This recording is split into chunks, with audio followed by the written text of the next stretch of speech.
Bom, primeira pergunta que eu sou obrigada a fazer, essa gravação, essa exposição, essa discussão, essa aula da Ludmila vai ficar gravada de modo aberto, acesso a quem quiser no nosso canal do YouTube. Então, eu preciso da autorização de vocês para o uso e compartilhamento de imagem e som. Quem não quiser, pode falar agora, ou tirar o nome da tela e a imagem. Todos de acordo? Ok. Então, vamos lá. Hoje, então, retomando pós um monte de feriado, a gente retoma o Papo à Mesa com um filme delicioso, um filme de Éric Bernard, com Grégory Gadebois, Isabelle Carré, Benjamin Laverne e Guillaume de Tonquédec. Um filme francês, que eu, como eu estava comentando com a Ludmila Fonseca, que é a nossa apresentadora hoje. Foi um filme lançado agora em 2021 ou 22, a Ludmila vai me corrigir, e que deveria ir para as grandes salas, não sei se foi, mas é um filme muito interessante.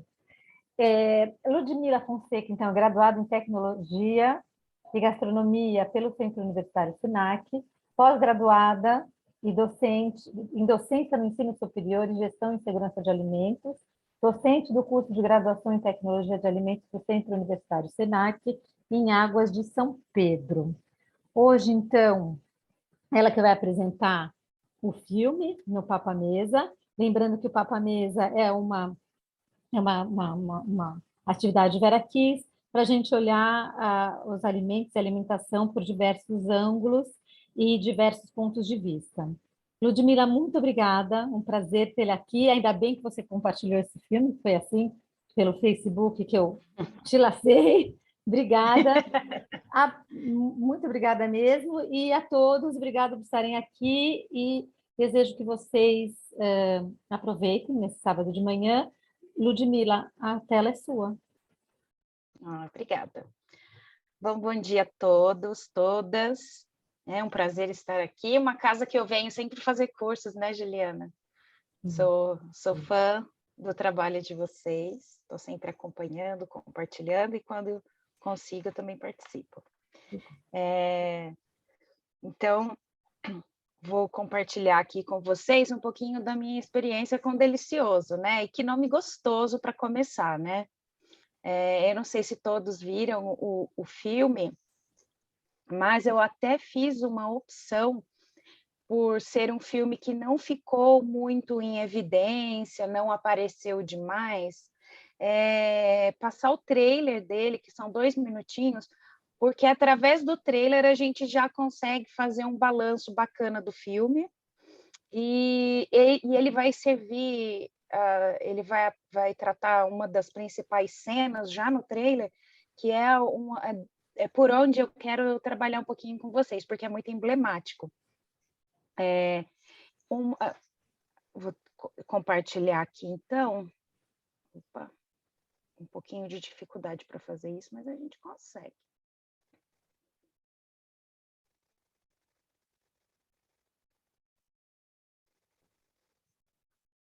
Vocês estão vendo a tela compartilhada?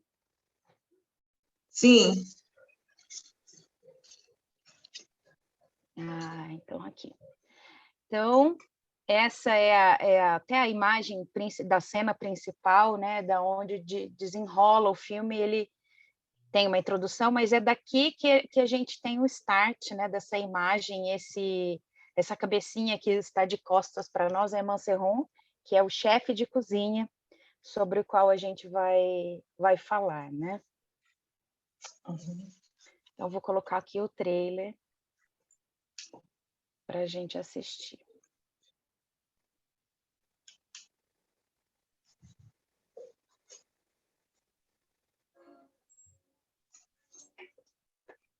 Du beurre, voyons, du beurre. Faut faire bien, faire grand, faire savoureux. Si vous avez 2 minutes, le duc aimerait faire son commentaire. Ludmila, a gente não está vendo. Bon, c'est bon. Não, peraí, mas eu sei o que é. Você tem que compartilhar. Logo que você entra, ele pergunta como é que você quer compartilhar. Então, Vem aqui no vídeo, acho que tem que mostrar alguma coisa, peraí. Você abriu aí na sua apresentação. Isso. Tá. Eu acho que eu já sei o que é também. Tá, tem que mudar. Vou voltar aqui no Zoom. Eu não estou conseguindo voltar aqui para o Zoom. Então, peraí. Quer que eu tente parar de compartilhar para você? Quero.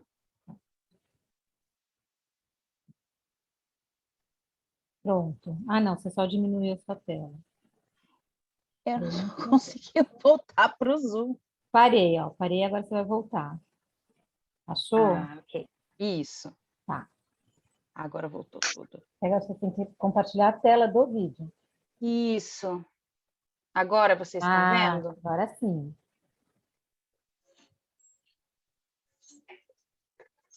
Du beurre, voyons, du beurre. Il faut faire bien, faire grand, faire savoureux. Si vous avez 2 minutes, le duc aimerait faire son commentaire.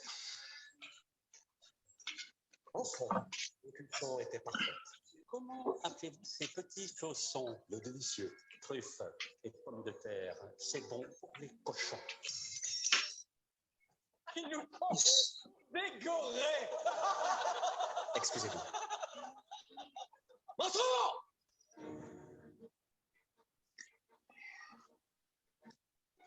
C'est vrai qu'il était cuisinier? Tu peux pas renoncer et t'enfermer ici alors qu'il y a tant de choses à vivre. Je m'appelle Louise, j'aimerais devenir votre apprentie. C'est trop vieille pour faire un apprenti.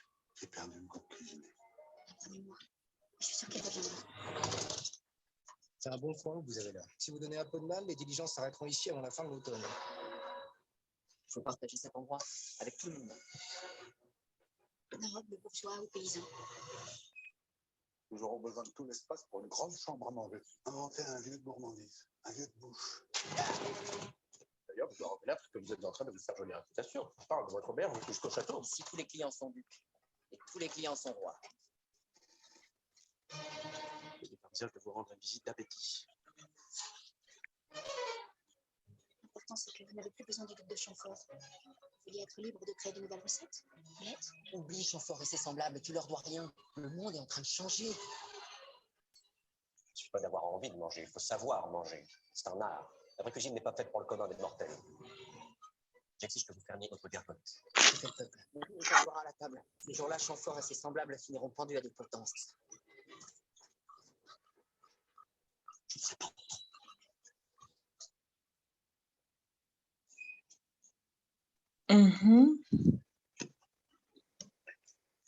Voilà.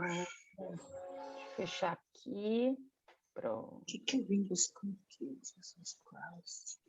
Então, vamos voltar aqui àquela outra nossa telinha. Vou compartilhar aqui de novo.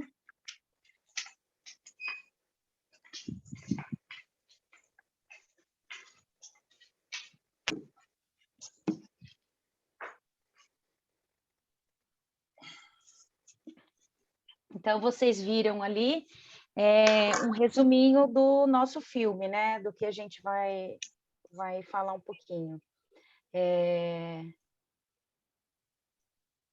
Deixa eu passar para cá um pouquinho. Eita, tô apanhando. Então, antes da gente começar a falar do filme, eu acho que é muito importante para quem ainda não assistiu e vai assistir, e mesmo para quem já assistiu, é lembrar que ele não é um filme histórico, ele não tem um contrato com a realidade, né? Ele vai contar um pouco da história, ele vai trazer a história, mas ele não necessariamente traz a realidade. Então, não é um filme histórico. Mas ele vai trazendo elementos para a gente e ele situa a gente no tempo, né? A última cena do filme, ele fala para a gente que dias depois acontece a Revolução Francesa. Então, a gente sabe que ali é um marco importante, né? Então, 789. E no decorrer do filme, ele mostra, assim, bem... Se você não prestou muita atenção, como da primeira vez eu também não percebi, ele mostra as estações do ano. Então, a gente tem ali o último ano antes da Revolução Francesa, né? Que marca ali a transição da Idade Moderna para a Idade Contemporânea. E eu queria falar, então, um pouquinho antes da gente trazer o filme, a gente situar aonde a gente está com a cozinha na Idade Moderna. Onde tem o filme, não achei lugar nenhum. Bonjour, Luísa. Eu também tive dificuldade. Luísa, coisa feia, né? Eu baixei o filme na internet porque eu não achei lugar nenhum. Eu não achei nenhum streaming. Acabei procurando para assistir o filme da primeira vez, depois da segunda, porque a primeira vez já tem acho que tem uns 8 meses que eu assisti, e agora, de novo, também não achei, que eu queria reassistir para a gente bater esse papo.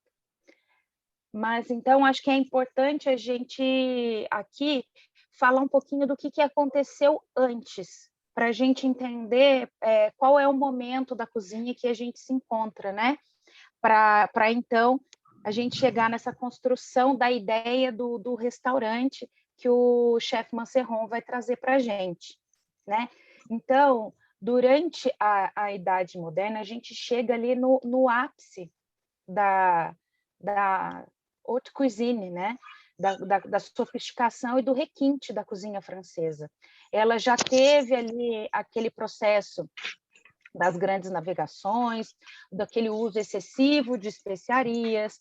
Houve o casamento de Catarina de Médici, que traz da corte italiana para a França o savoir-faire, os hábitos à mesa, né?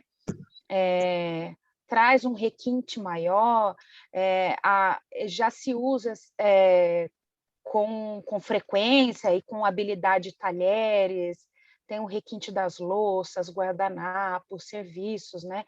Então, a gente realmente já chegou no ápice ali da cozinha. Esses traços medievais dos temperos, eles já foram abandonados aí nesse momento, e aí eu acho muito curioso que em dado momento, até no trailer, naquelas imagens que ele mostra ali, a cozinha do castelo de Chamfort, ele vai inspecionar esse jantar que vocês estão vendo aí à frente, e um cozinheiro está preparando uma carne assada, e ele vai ver, vai verificar qual que é a situação ali, e ele percebe que o cozinheiro temperou a carne com cravo e canela. E eu achei gozado que ele fala alguma coisa, c'est pas Moyen Âge, isso aqui não é Idade Média, né? Então não use cravo e canela. Então eles já têm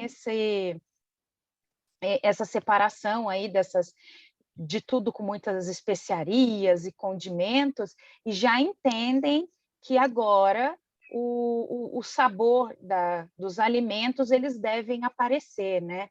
Eles já têm essa questão dos vegetais terem o próprio sabor, tem temperos, mas não nesse excesso que a gente tinha na Idade Média, né? Então, ali no filme, não é um filme histórico, né? Mas ele vai dando algumas ideias para a gente de onde nós estamos no filme. E achei engraçado porque não se chamava Idade Média ainda nessa época, né? Mas ele, para nos alertar de onde estamos, para nos mostrar o caminho, ele usa ali a palavra, né? Alguns ingredientes nesse momento do Novo Mundo, eles já estão à mesa europeia. O Peru, em um dos banquetes, ele fala do Peru, que o Chamfort gosta muito do Peru, como o Manceron faz, molhadinho, suculento, que a carne dele é impecável, e da batata, que é o mote do delicioso, né? O Manceron, ele prepara, então, uma massa, que é como se fosse uma brisée salgada, uma massa com muita manteiga, uma massa de farinha. Ali a gente vê ele preparando a massa, e eu achei isso muito bacana, porque eles não trouxeram uma farinha branca, né? Eles usaram uma farinha mais escura mesmo, para mostrar ali como era, né? Então, o macarrão, ele prepara ali uma massa com o recheio de trufas e batata para fazer o serviço, né? Então, a batata ela já aparece, né? Mas daqui a pouquinho a gente fala sobre sobre o delicioso. A gente já tem, até então, nesse período, o hábito e o costume de comer as guloseimas, né? As confitures, as geleias, as compotas, né? Também trazida ali por Catarina de Médici, pelos italianos, né? Um hábito que vem para a cozinha francesa. E essa questão dessas guloseimas, essas compotas, a gente também vai falar mais lá para frente, né? Então, aí já no final do século XVII, a gente tem o François-Pierre Lavarrenne, que é um grande chefe, né? Que ele tem 2 livros publicados, que é um livro já codificando um pouco a cozinha francesa, e ele é o verdadeiro pai dos grandes molhos, né? O Lavarrenne, ele já descreve no seu livro, no seu primeiro livro, o bechamel. Então, ele já vem trabalhando aí os molhos, que é algo que a gente ainda não tinha até então. E no segundo livro do Lavarrenne, ele faz um livro sobre as geleias, as confitures, as compotas, os doces, né? Ainda não é a grande confeitaria, mas o Lavarrenne, guardem esse nome, ele já tem um trabalho aí em cima disso. Ele já está lá no finalzinho do século XVII. Nesse período também, né, começam-se os hábitos de dar o nome aos pratos em retribuição àquele que se interessa pela sua comida, né? Então, a gente tem do barri, a gente vai vendo os nomes dos donos, dos nobres, que vão aparecendo nos pratos, né? Uma retribuição aos que se interessam pela comida dos chefes, né? E entre a nobreza, né, entre os nobres, é moda, né? É bonito você ter seu próprio chefe. Então, faz parte ali do seu status quem tem o seu próprio chefe. E a gente vê muito isso, como para o Chamfort, o Duque de Chamfort, é importante a figura do chefe, e esse chefe ser um cara muito bem versado, né, que é o Manceron. Quando o Manceron sai, ele fica ali na busca de ter um substituto que fosse à altura e que ele pudesse, então, exibir os seus dotes, né, aos demais da nobreza.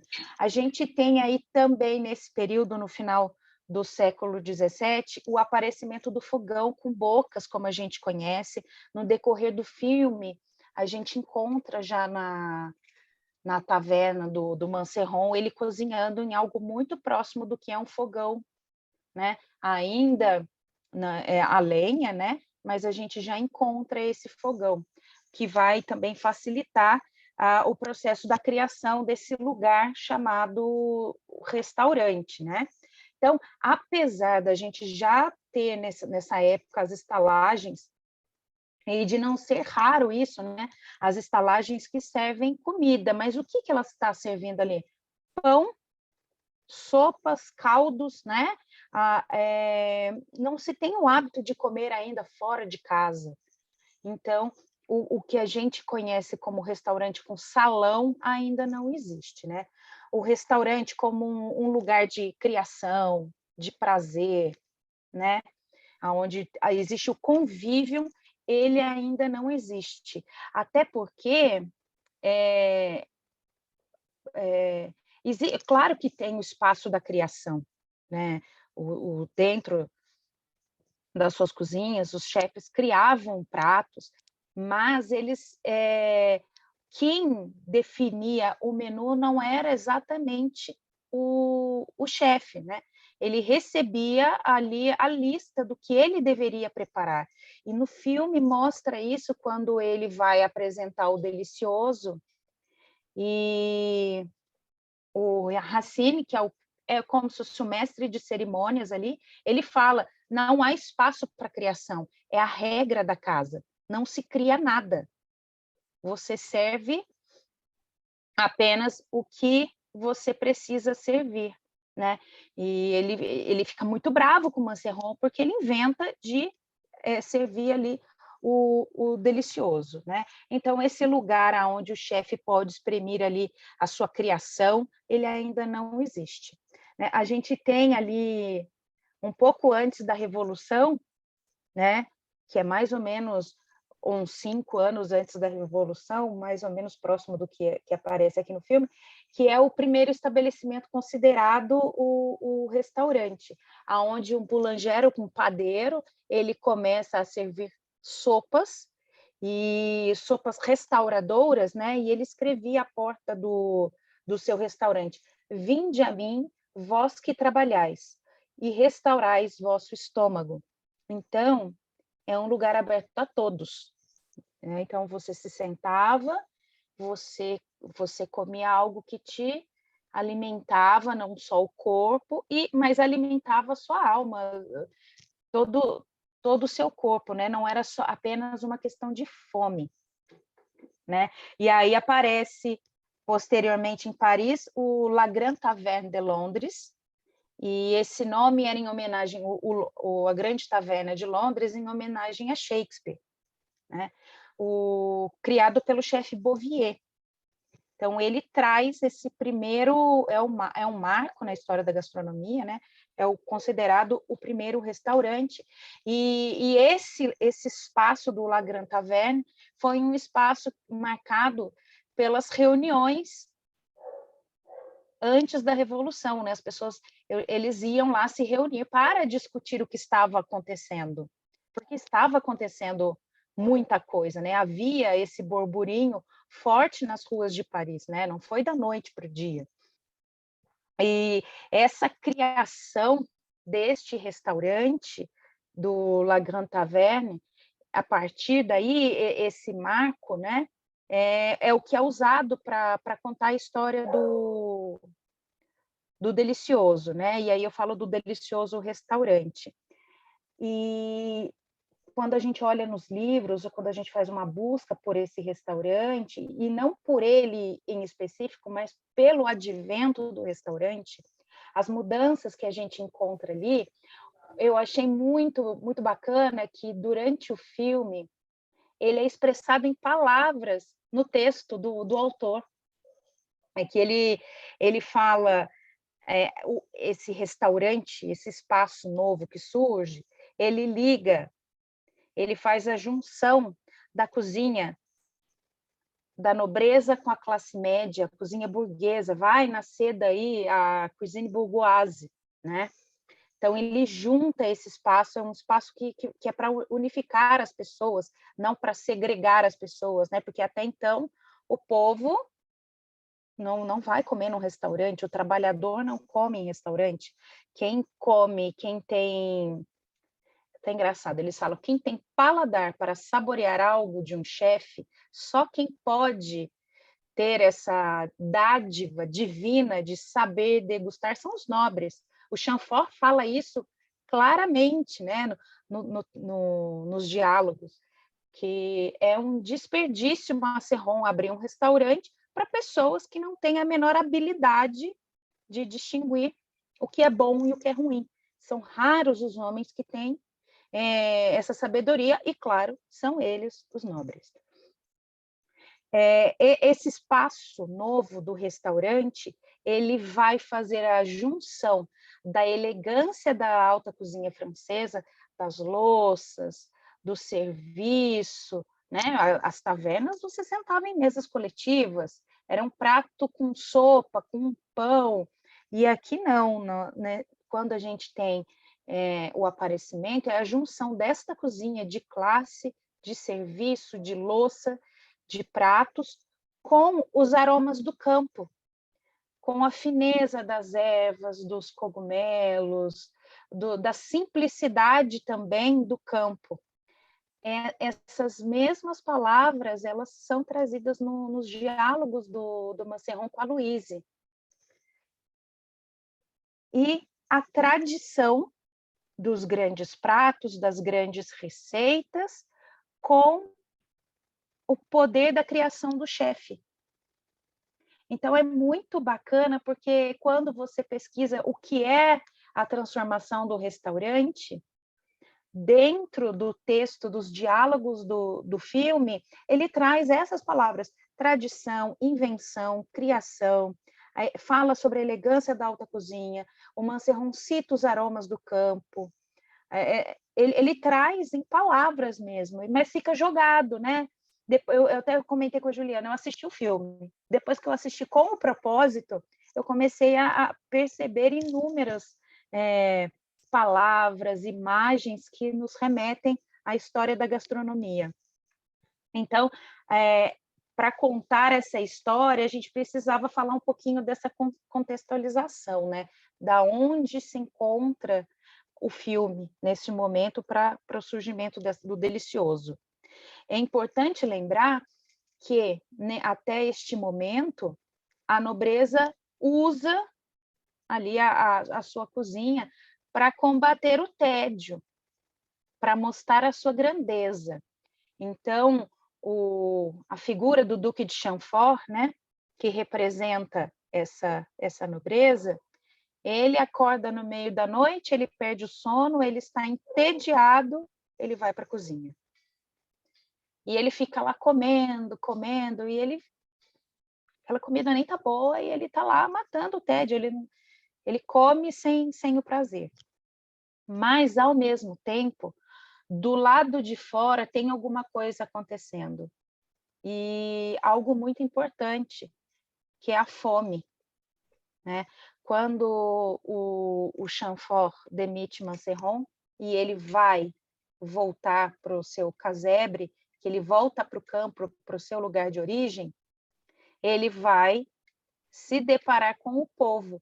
Mas é muito sutil, né? Eles não falam muito sobre isso, mas eles deixam ali você o tempo todo vendo pinceladas de pessoas com fome, que elas vão até Mancerrón em alguns momentos, mas eles não querem contar essa história ali, é só para situar a gente do que está acontecendo, porque o filme ele vai tratar sobre outras coisas, né? Então, eu comecei a analisar os personagens aí dessa história, né? O Mancerrón, o nosso chefe, que ele está sempre obedecendo, né? Ele ouve a regra da casa, que é não criar, que é reproduzir o que lhe é pedido. E nem ele percebe isso. Ele tem tanta devoção ao trabalho, à cozinha, que ele está super feliz nessa situação.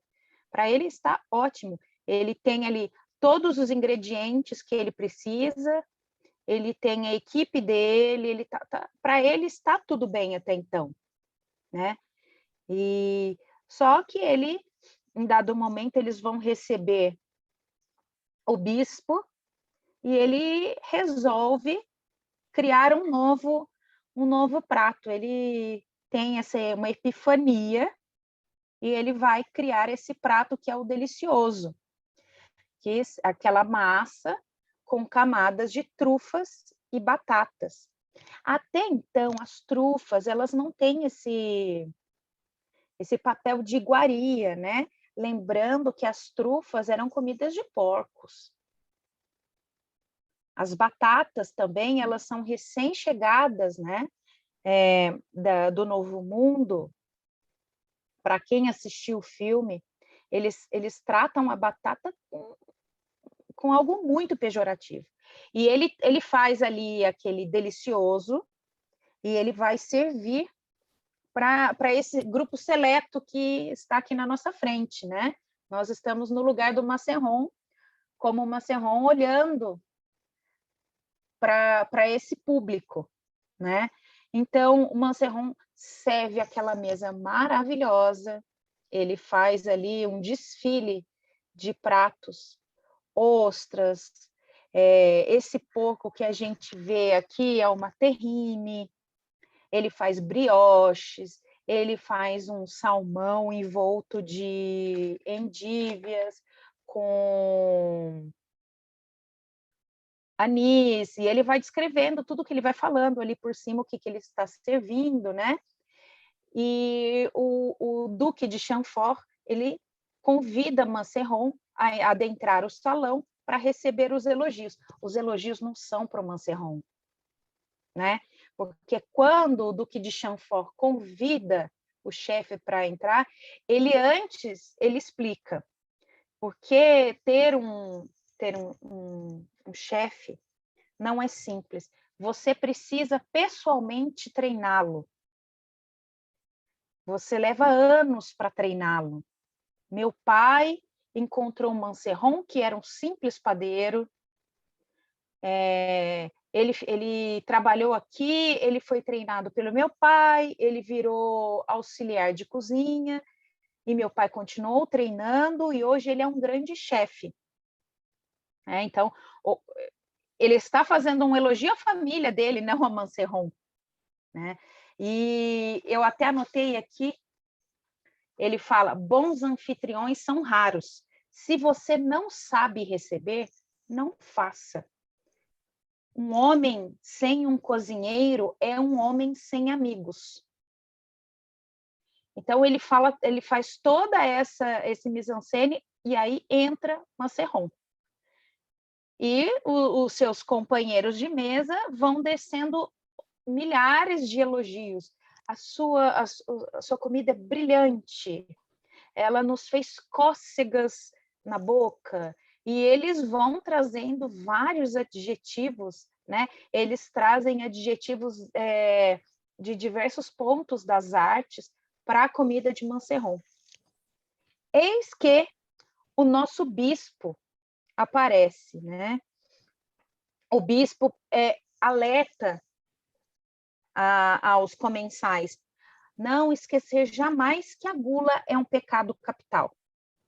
Então, ele alerta a todos que a comida é muito boa, mas que a gula não pode ser exercida. A boa comida é permitida, mas devemos lutar contra a moda atual de comer em excesso e sem apetite. E o Duque de Chamfort retruca. Comer me abre o apetite. Então, para ele, quanto mais ele come, mais ele tem apetite. Se ele tem apetite, não é gula. Então, ele não comete esse pecado. Mas esse mesmo bispo que nos alerta da gula, vocês viram no trailer, né? Ele fica abismado com o delicioso. Ele fala, quem fez esse petit chausson, quem fez esse prato? E ele joga fora, porque batata é comida de porco. A partir daí, a gente tem uma virada, né? Todos os comensais que haviam se deliciado, mas diante da palavra do clero, do bispo, né? Que é uma entidade que ele representa, eles começam a rir de Macerron. Eles não estão rindo de Macerron, eles estão rindo do Duque de Chamfort, na verdade, né? Eles falam, sua comida é muito boa, mas para Paris, jamais. E começam a rir, você está gozando da gente, você está chamando a gente de porco, dizem que a batata causa lepra, e começam a trazer várias coisas sobre a batata, que eu acho demais, né? Eles falam que a batata é comida de porco, que a batata causa lepra, que a batata é comida de alemão. Mas até então não tem isso que alemão come batata, é mais para situar a gente mesmo. né? E aí eles começam a rir de uma forma muito teatral. Você vê que as perucas começam a se desmanchar e eles rindo de uma maneira estridente, e a tela vai focando no Duque de Chambord e ele vai ficando desconcertado, ele vai sendo humilhado em público, né? E essa humilhação para ele é imperdoável. Como assim? Mancerron o fez passar por isso. E ele exige que Mancerron se retrate.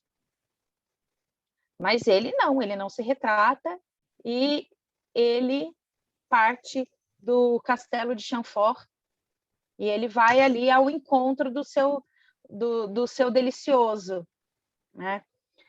Quando ele sai, ele chega na antiga casa, na antiga morada dele, um casebre de pedra, né? Ele encontra um velho amigo e ele decide que ele não vai mais cozinhar. Então, ele volta a ser padeiro. Então, ele faz ali seu pão. É um ponto muito estratégico, é um lugar que as pessoas param entre suas viagens. O filme, ele se passa em Orvene, tá? Eu fui pesquisar qual que é o espaço físico ali.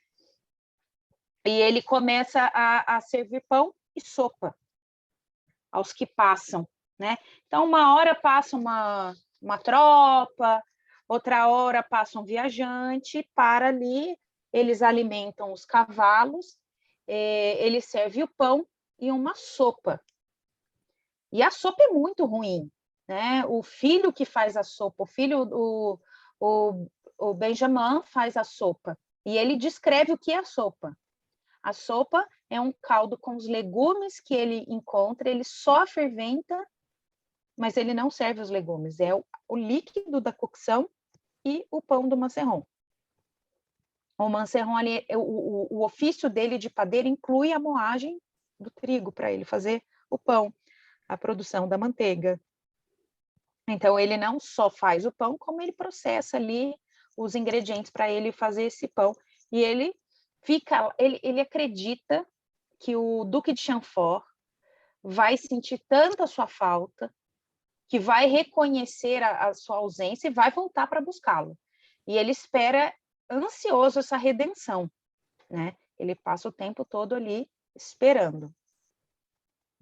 Aparece, então, a personagem. Então, até aqui a gente já viu o Mancerron, o chefe, o Duque de Chambord e esses marqueses, que eles vão representar aí a nobreza, né? Os nobres, o bispo, que ele nos representa a igreja, o filho, o Benjamin, ele o tempo todo, ele vai trazendo algumas coisas para a gente. Ele representa o iluminismo, as ideias iluministas, porque o filho do Benjamin, ele fala, o filho do Mancerron, o Benjamin, ele vai falando para ele que ele não precisa viver embaixo do Duque de Chambord, que o Duque de Chambord não aprecia ele, não aprecia a comida dele, que ele pode ser um homem livre, criar e fazer o que ele bem entender. Em dado momento, ele fala para ele, pai, o homem vai voar, o homem está quase voando, ele mostra uns balões, ele ganha um jornal de um viajante. E ele vê que o homem está prestes a voar num balão. E o Mancerron olha para ele com o maior desprezo e fala, o dia em que o homem voar, os chefes serão reis, o cozinheiro será rei. E é muito bacana ele falando isso, né? Ele fala com desprezo sobre o voar e sobre o papel do chefe, que é um nada, né? Quase.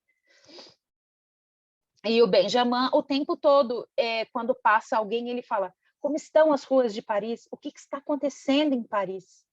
E aí começam a aparecer ali em volta desse lugar que o Mancerron se estabelece, toda hora aparece uma criança roubando um pão, um grupo de pessoas entre adultos, são jovens, a gente não consegue distinguir muito bem a idade, mas são jovens. Eles começam a roubar os pães do Mancerron. E o Benjamin fala, as pessoas estão com fome, tem barulho. Ele fala assim, estômago vazio faz barulho. É isso que está acontecendo em Paris, né? E o cara, ele trabalha para a corte, eu não consegui entender exatamente o que ele é. Ele fala, o povo gosta de apanhar. O povo implora um espancamento para lembrar aonde é o seu lugar.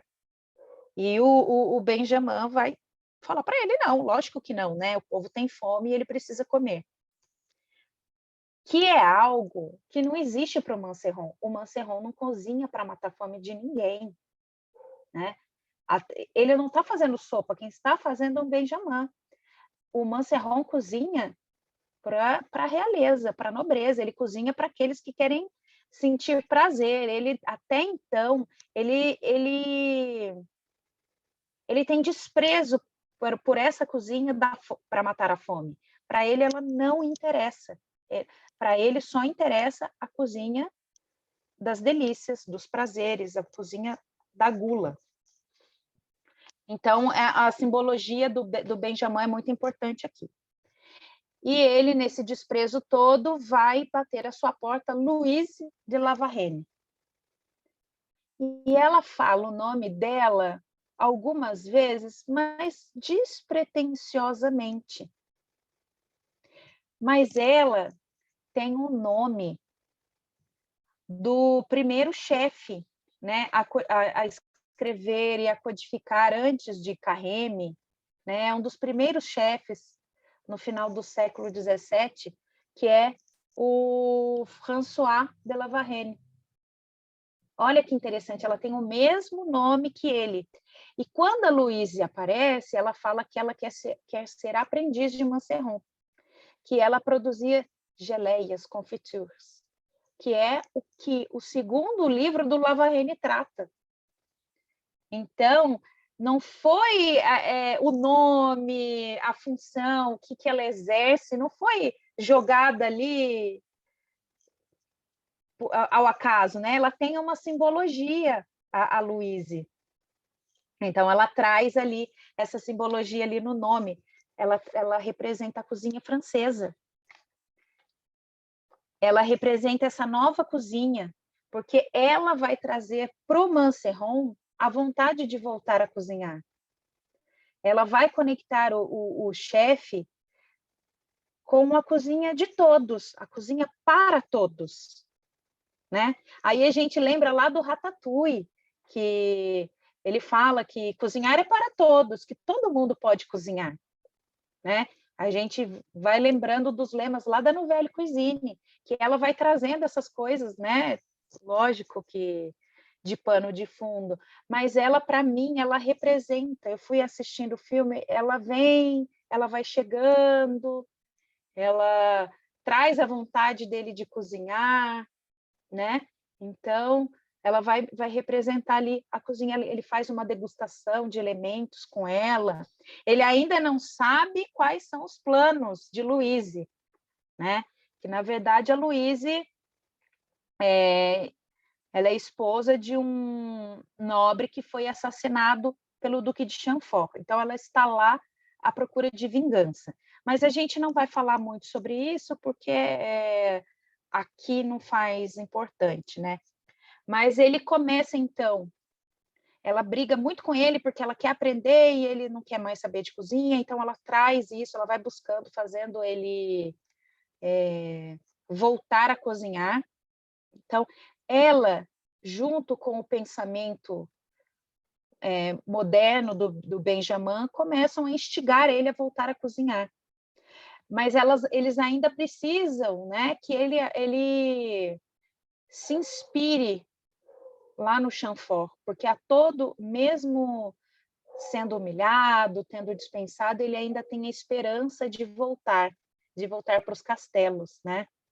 Então, eu acredito muito que depois da Revolução, esses chefes, eles se sentem muito desamparados, eles não têm mais onde cozinhar, eles não têm para quem cozinhar, eles ficam perdidos, né? A história nos fala isso, né? Esses chefes, eles ficam sem suas casas. Então, eles passam por um tempo meio sem saber o que fazer. E aí é esse período que o Manserron está meio, para onde eu vou? Para quem eu vou cozinhar agora? E ele fica na espera que o Duque o chame de volta. E ele se prepara em algum momento ali, quando o Racine passa pela sua taberna e fala, não, eu vim cobrar impostos, você está servindo pão e sopa e eu quero a minha parte. E, na verdade, era uma desculpa para ele chegar até o Manserron, né? Ele usa desse artifício, ele dá um dinheiro ao Manserron e avisa que o Duque vai lhe fazer o favor, a grande honra, de aparecer na sua estalagem para apreciar um dos seus pratos, né? E o que, na verdade, é que o Duque de Chamfort, ele está com saudade de se deliciar, porque ele parou de se deliciar, ele está só matando a fome. E mostra isso no filme, né? Ele come numa tristeza, né? Ele fala, eu como sem prazer, eu como porque não tem outra coisa para fazer, que não tem nada melhor. E ele já demitia uns 3, 4 chefes ali que não sabiam cozinhar. Ele até fala, ninguém sabe fazer uma maionese. Como assim? Ninguém sabe fazer uma simples maionese. Então, essa esperança, essa vontade desse retorno, dessa volta dos tempos áureos, né, ainda existe ali no começo, do pós-revolução, né, que vai durar muitos anos, mas então eles ainda têm essa esperança. E o Manserron começa a se preparar para o grande retorno dele, que seria retornar à casa de Chamfort. E eles começam a preparar, e dá tudo errado, e nunca que esse retorno acontece. E o Benjamin, muito a contragosto, fala, vamos servir a todos. Vamos, ele e Louise, vamos abrir aqui um salão de comer, onde todos possam comer. Ele com as ideias iluministas, né? Vamos servir o povo, o nobre, qualquer um que possa pagar, e a gente vai servir o que ele puder pagar. Quem puder pagar pelo grande banquete, vai comer o grande banquete. Quem puder pagar por pouco, come o pouco. Então, ele pensa, ele e Louise, eles trazem para o Manserron essa ideia de igualdade, que é o tema do quê? Né? Igualdade, liberdade e fraternidade. Esse lugar restaurante, ele traz o lema da Revolução, né? De igualdade em que todos podem e têm o direito de se sentar para comer. Né? Liberdade para cada um comer o que quiser. E fraternidade para compartilhar. Né? E ele fala que o delicioso, no trailer ele fala, né? Que o delicioso é para reis, é para qualquer um. Qualquer um pode entrar dentro de um restaurante e se alimentar. Ele traz aquelas pessoas que viviam ali roubando, buscando as migalhas, ele traz essas pessoas para o restaurante para trabalho, e elas acabam se alimentando ali, né? A gente sabe que quem trabalha em restaurante nunca vai passar fome, né? Você trabalha muito, trabalha-se muito até os dias de hoje, mas fome você não passa, né? Então, é um trabalho que tem essa questão também. Então, aqueles jovens, aquelas crianças estão todos ali servindo as mesas. E eles falam, daqui uns dias as pessoas vão viajar para vir conhecer sua comida, para conhecer a comida do Manserron. E até então a gente não tinha a questão do menu na porta, né? E o Benjamin vira e fala, não, a gente vai colocar uma placa aqui, uma pedra, ele fala que vai colocar uma pedra, com os dizeres dos pratos que serão servidos, que isso é uma novidade, porque o menu era simplesmente para anunciar qual era o lugar das entradas. Então, eles anunciavam, hoje, o primeiro, o segundo, o terceiro, e ia anunciando qual que era a ordem dos pratos para os convidados.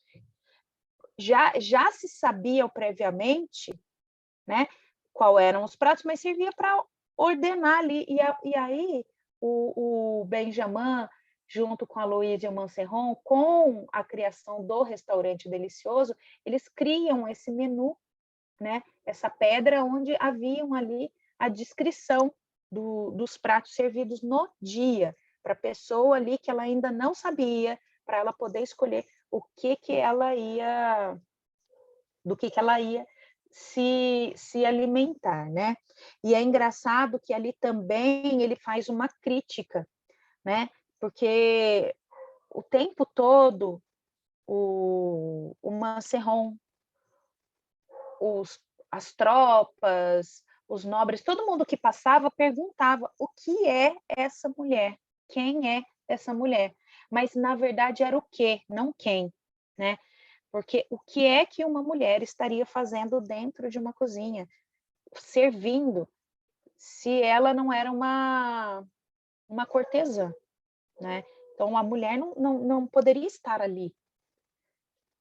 A mulher que estava ali servindo, ela era constantemente bulinada, ela prestava outros serviços, e a Louise não, ela era intocada, ela não queria nada daquilo, né? Então, como eu disse, ela representa ali a cozinha, ela não está lá com outro intuito, né? E o Manserron questiona muito ela, que cozinha é lugar de homem, que as mulheres não entendem nada de cozinha, que as mãos de mulheres não servem para a cozinha, né? Então tem essa questão do papel da mulher ali não só no momento mas na cozinha mesmo, né? A cozinha ela tem ainda resquícios desse machismo. A gente vê depois mais para frente, né? Na Nouvelle Cuisine, não tem uma mulher ali, né, nesse movimento, né? A gente tem as mères lyonnaises, mas a função delas não são de chefes, elas são meras cozinheiras, né? Lógico que elas têm o seu valor, têm um papel muito importante, mas ele fala que essa mulher ela não entende dos gestos, ela não conhece o fogo, né? E o cozinheiro ele precisa de gestos, ele precisa do fogo, do tempo e do instrumento. Precisa conhecer as panelas, né? Mas ela é persistente, ela fica ali e ela ela vai encantando as pessoas, ela vai encantando o Manserron, ela vai encantando com as delicadezas dos doces, com a ajuda dela, com a permanência, com a persistência, né? Ela fica ali. Então ela tem ali, ela tem essa representação para mim da grande cozinha, né? E a gente fecha ali o filme com uma cena muito bacana, eu vou dar spoiler, né? Mas o Chamfort, ele realmente, ele fala que vai, não vai, mas quando o espaço, o restaurante está pronto, né? O Duque de Chamfort, ele ouve tanto falar do burburinho que está fazendo esse lugar de comer, e ele sente tanta falta dessa comida. Ele fala, ele está conversando com o empregado e ele fala que ele não sabe quem mais foi penalizado, se é um Manserron de não poder servir a ele, ou se é ele que não pode comer a comida de Manserron, que no final o castigado é ele, não o Manserron. E ele vai a esse lugar de comer e ele está achando muito esquisito, né? Um lugar onde é uma mesa pequena, aonde as pessoas, ele fala isso, né? Como assim eu vou comer? As pessoas que eu não conheço vão me olhar comer, elas vão me assistir a comer, né?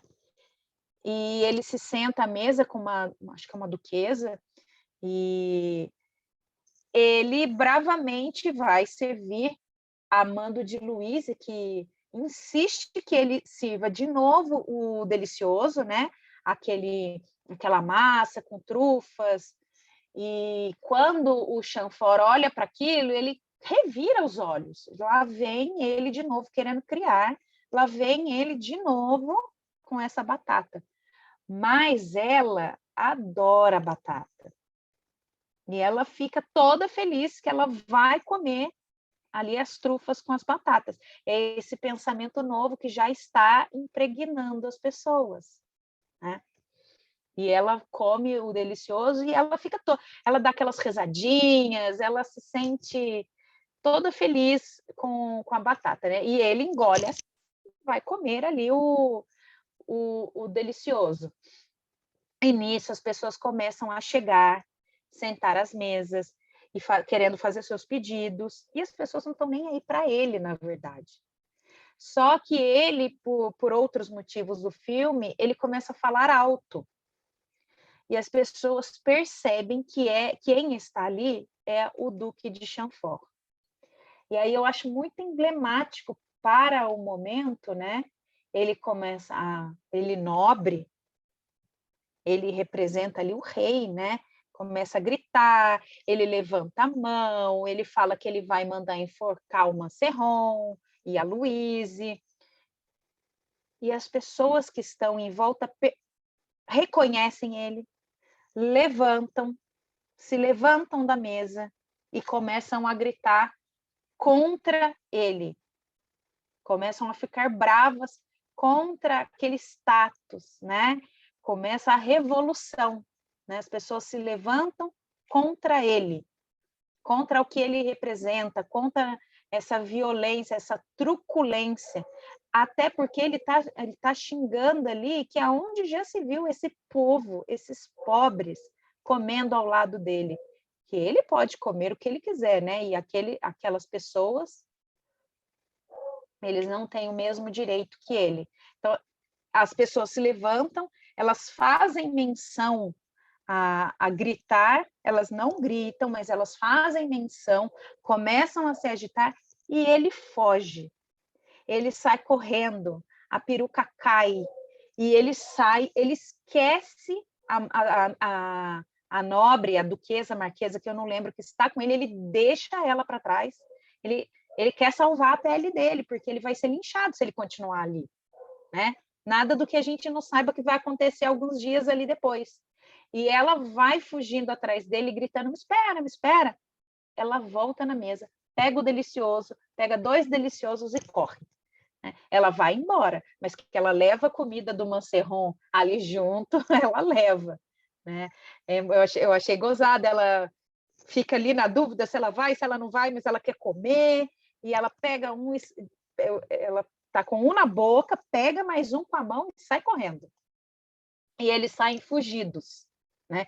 E dali, né, começa a câmera subir e vai mostrando as pessoas, você percebe pela vestimenta, umas mais simples, outros são uns são camponeses, outros são comerciantes, todo mundo se sentando às mesas, comendo com louça, porque até então não tinha essa questão desse espaço onde era servido louça, não tinha a questão do prazer, e as pessoas estão lá se deliciando com a comida do Manserron, com a comida da Louise, e elas estão felizes, né?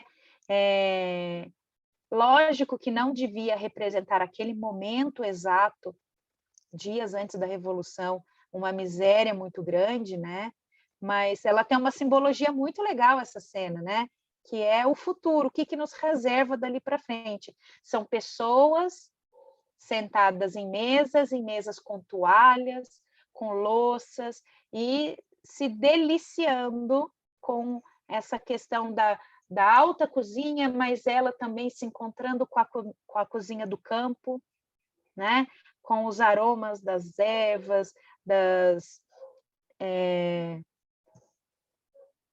ervas, da manteiga, e aí eu acho muito legal que ele fala da manteiga o tempo todo, toda hora tem uma manteiga, que é o símbolo da cozinha francesa, né? Ele fala, mais manteiga, do beurre, e então todos ali comendo seu pão, comendo sua manteiga, se deliciando, sentados a uma boa mesa, tomando um bom vinho. Ele a todo tempo, ele também faz algumas ligações ao vinho, ele fala que era para comprar vinhos melhores, né? Para as pessoas não precisarem misturar água no vinho. Mas ele acaba assim nesse ápice, né? te mostrando as pessoas de qualquer classe sentando e confraternizando ali. Lógico que isso não acontece nesse momento, isso é posterior, né? A gente vai levando anos para chegar neste momento, né? Então, o filme realmente ele não tem um compromisso com a história, mas ele retrata ali a idade moderna. Ela vai passando, ele vai mostrando os estágios e ele vai para essa cozinha contemporânea, né? Então, em questão de um ano, ele vai mostrando séculos de acontecimentos, né? Acho que eu já falei demais, queria ver se vocês têm perguntas, tem 1 hora já que estou aqui falando. Eu, particularmente, gostei muito do filme. A segunda vez que eu assisti, que eu realmente fui detectando esses nuances, a primeira vez é entretenimento, né? E depois eu fui percebendo esses detalhezinhos aí de história da gastronomia, da representação dos arquétipos ali dos personagens. Ludmila, vamos só parar de compartilhar para a gente se ver? Uhum. Vamos lá. Deixa eu ter. Se você quiser, eu faço. Vamos lá. Pode fazer, por favor. Pronto. Pronto.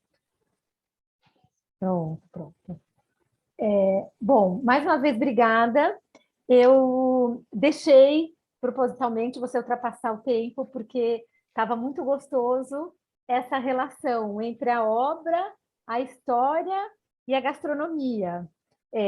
Não sei quem mais conhece como você a história da gastronomia, e para mim foi um deleite, aprendi muita coisa e muito interessante, né? Toda essa simbologia, essa hierarquia, esse snobismo, e sempre, né?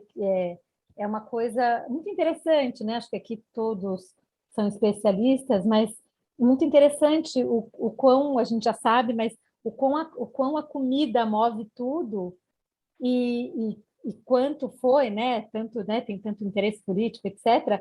Mas aqui você contando essa questão das relações sociais, né? E esse paralelo com esse basta da Revolução Francesa. E muito, para mim, então eu fui deixando, porque foi um deleite. E aí agora abro para quem tem pergunta alguma coisa. Eu assisti o filme como você falou, né, divertimento, e agora quero assistir de novo, porque agora eu vou ficar ligada nesses detalhes todos, porque foi muito rico, muito rico.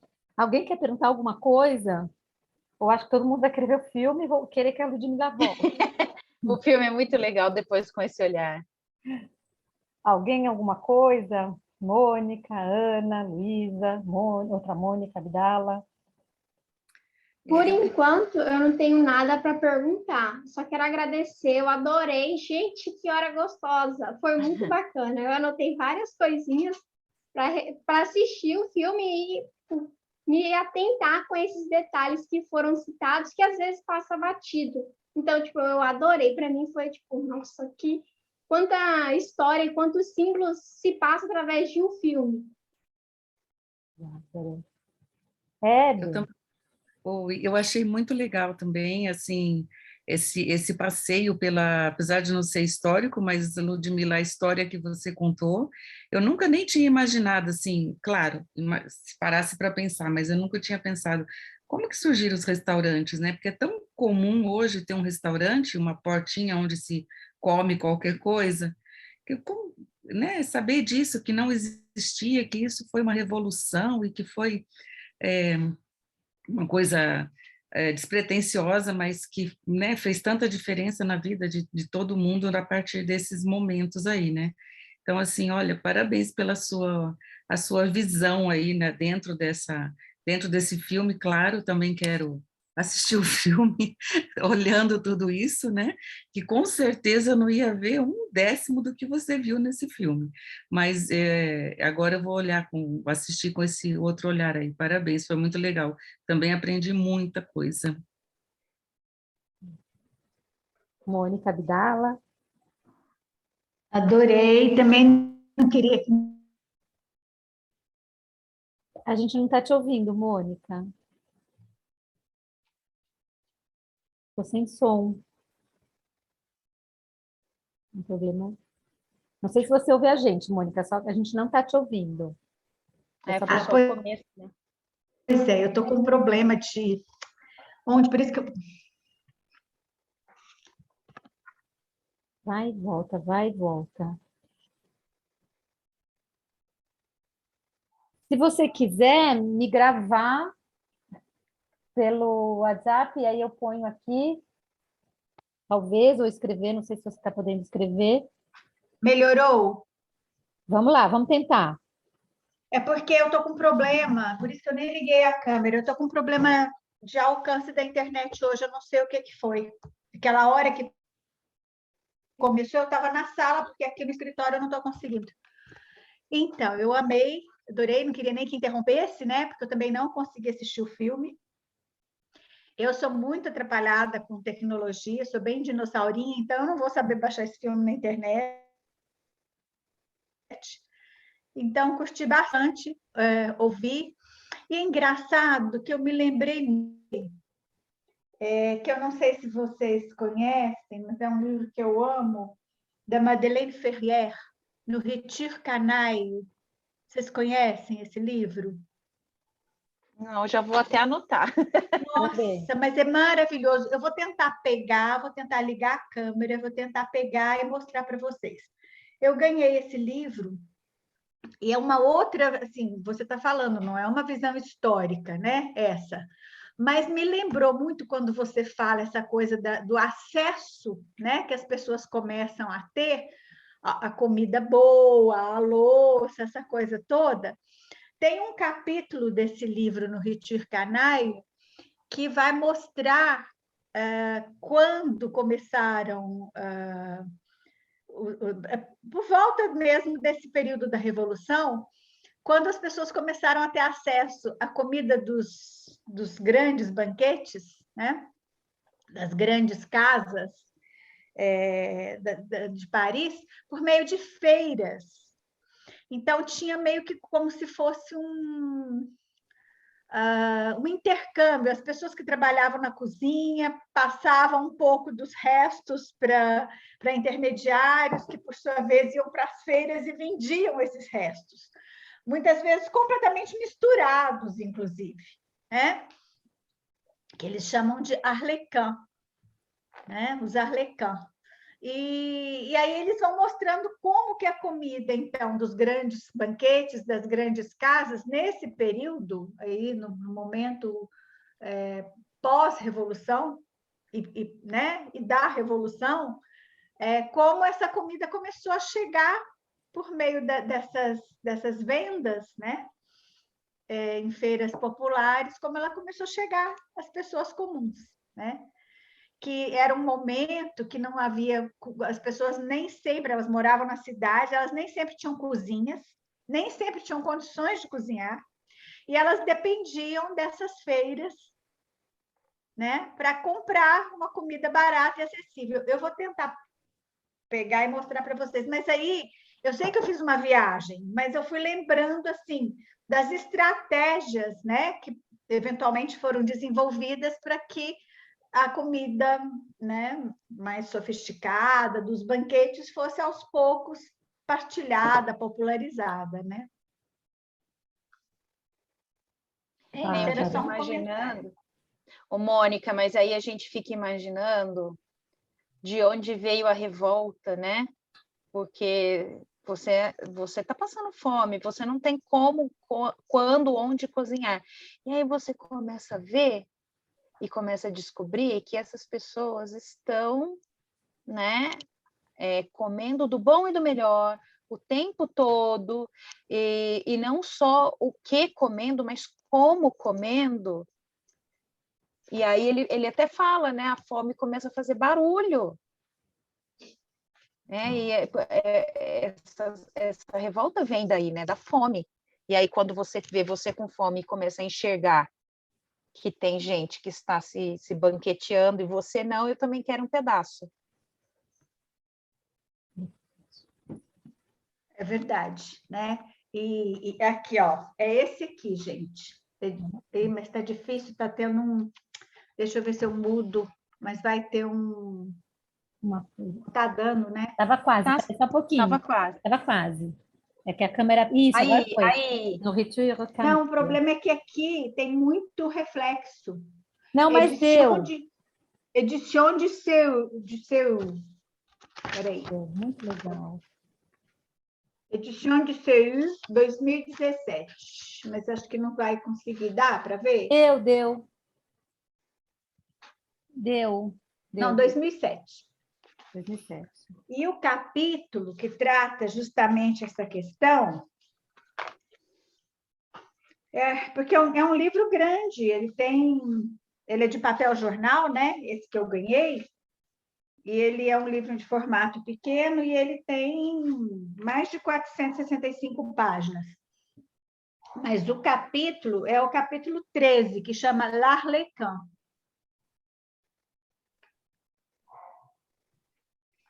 Né? E aí é muito legal. Gente, eu amo, eu fiquei apaixonada. E assim, sabe, muitas vezes eu tenho lembrado dessa discussão em teses, agora hoje no debate, porque é uma coisa que é bem interessante, né? A gente vê como essa comida foi chegando, né, ao público.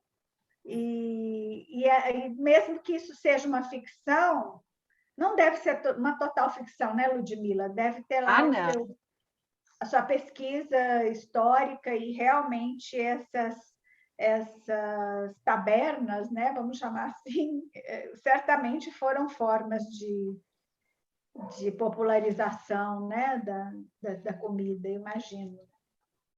Eu fiquei refletindo esses últimos dias, se fosse um filme americano, não, mas como é um filme francês e na França as pessoas têm essa relação tão forte, eu acredito que houve uma pesquisa bem mais profunda nesse sentido da construção do filme, dele deixar claro que ele não é histórico, mas se ele começasse a ser aleatório demais e colocar coisas muito absurdas, as pessoas iam sentir. Então, eu acho que é até por isso que ele deixa muito claro ser um filme histórico, porque em resenhas e tudo que eu li, uma das primeiras palavras não é um filme histórico. Uhum.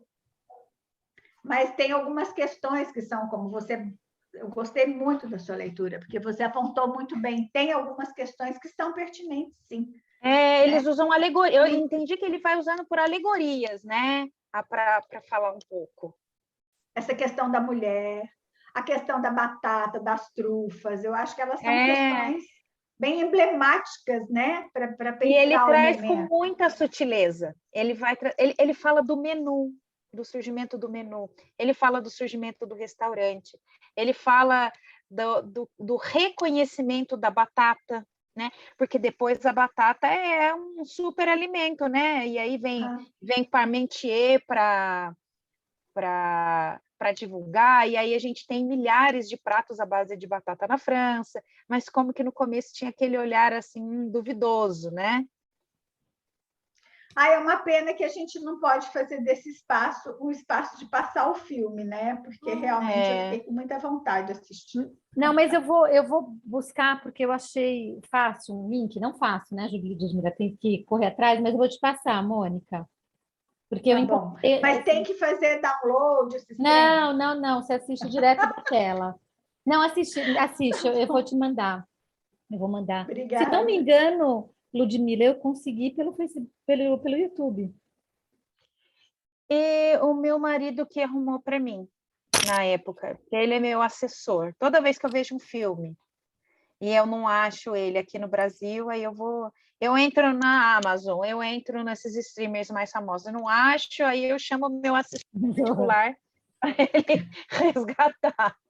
Olha, eu vou mandar para você, Mônica. Obrigada. Eu vou mandar e assistir. Gente, que bárbaro, foi muito gostoso. Ludmila, assim, foi uma aula de história, de gastronomia, bárbara, foi muito gostoso. Obrigada, Mônica, pelas suas adições aí também para a gente aprender. Mônica, eu, né, ainda não sei com que nem como, mas no segundo semestre você já está comprometida comigo sem você saber, para vir aqui no Papo Amor, no Papo à Mesa. Tem Então, duas Mônicas. Eu não você, sei a qual. outra Mônica já passou. A Mônica Gomes foi a É primeira. verdade, a Mônica eu já vi mesmo. Não, então é você, Mas eu não Mônica consegui assistir. dela. Depois eu passo o link também dela. Foi interessante, né? A Eu visão. tenho assistido, quando está disponível, eu tenho assistido. Mas aquele do chá eu perdi, né? Ah, e depois eu passo contato também para você conversar com ela, com a Raquel. Gente, muito obrigada. Na semana que vem sou eu para falar um pouco de informação. E aí também, bom, é a minha paixão, né? A questão da comunicação e social, não comunicação interpessoal, não sou psicóloga, não é comigo, nem relações públicas, nem recursos humanos. E eu vou falar de um livro que chama Apocalipse Cognitivo, um livro que foi publicado em 2020, 2021, lá na França, e que fala da desregulação da informação no espaço social. Muito interessante, quem quiser vir. Eu vou ver se eu tenho tempo para convidar o autor. Não sei se ele vai poder, mas se puder, convido vocês para estar aqui, para vir para a gente conversar sobre esse novo fenômeno e talvez o que a gente possa fazer aí para ajudar o nosso pensamento não se desmantelar de vez. Pensamento não nosso, né? Mas pensamento da nossa espécie. Tá bem? Muito obrigada mais uma vez, Ludmila. Obrigada. Obrigada pela confiança, obrigada pelo convite, por ter aceito o convite. Foi ótimo. Vou assim eu também adorei. Maravilha. Assim que tiver Foi o link, muito eu mando bom. para vocês. Obrigada. E logo. Bom final de semana. Tchau, gente. Bom final Para de vocês semana. também. Até mais. Tchau, tchau. Tchau.